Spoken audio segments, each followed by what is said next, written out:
The savagery of grief tore at Jan, filled him with rage, stripped him of his gift for reading people's minds. All that was left was the silence of heartache. His past and his future had been gobbled up and spat out again, as if the very marrow had been sucked from his soul with the murder of Tetu. Lost in the fury of his thoughts, he hadn't heard one word Mr. Laxton had been saying, until finally, standing in the hall of the house in Queen Square, he realized that by some twist of fate he had entered another world. I didn't want to be here. Henry Laxton's valet, Vane, had been with his master for many years and spoke tolerable French.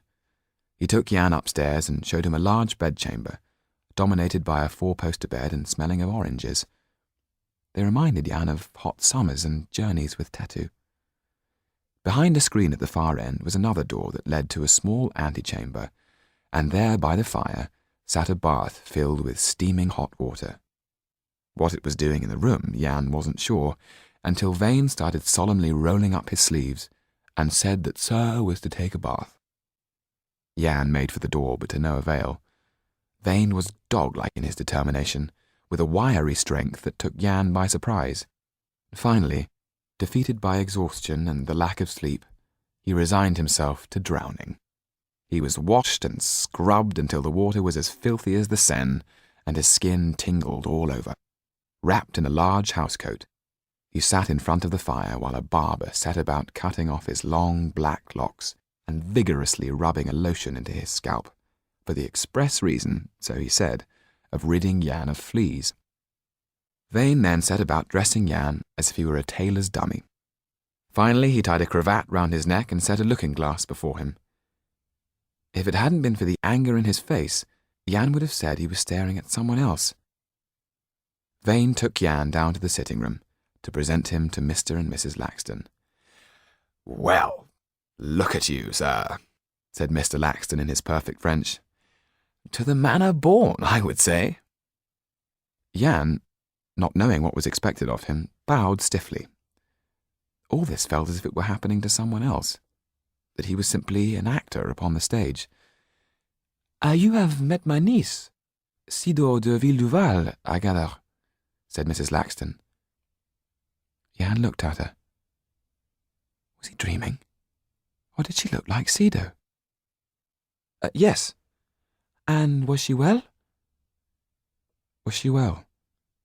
He had to think what he was being asked. Finally he said, "She's unhappy." After an awkward supper that seemed to go on, and with many courses and unanswered questions, Mr. Laxton took him into his study. On hearing of Tetu's death, he told Jan that this was to be his new home. What he meant by this, Jan had no idea. The only family he had ever known was Tetu. Home couldn't be counted in candlesticks and cutlery, that much he was sure. Home for him had been simple. Home was Tetu. That night he lay awake, finding the soft mattress worrying, the smell of oranges unsettling. Finally he got out of bed and fell asleep in front of the fire, like a cat. The days that followed were encompassed by ticking clocks and dull, meaningless routine. A tutor had been employed for Jan, a Mr. Rose. He was as thin as a sheet of paper left flattened and forgotten in a book, and had about him the smell of dried-up ink.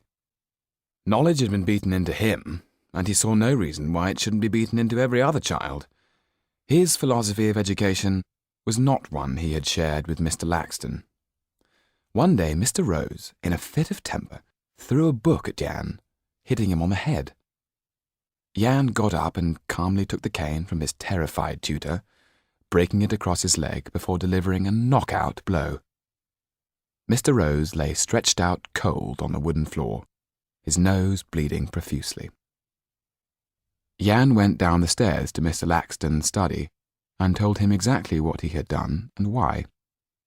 There was a general commotion, a doctor was called for, and Mr. Rose, regaining consciousness, demanded that the boy be brought before a magistrate. Then, seeing that Mr. Laxton was going to do nothing of the sort, he left, appalled, holding his handkerchief to his very sore nose. Immediately he went hurrying round to Lady Faulkner, whose son Jack had benefited greatly from his tutoring. For her part, she had swiftly and delightedly passed on the news that the Laxtons, for want of a child, had taken in an alley cat.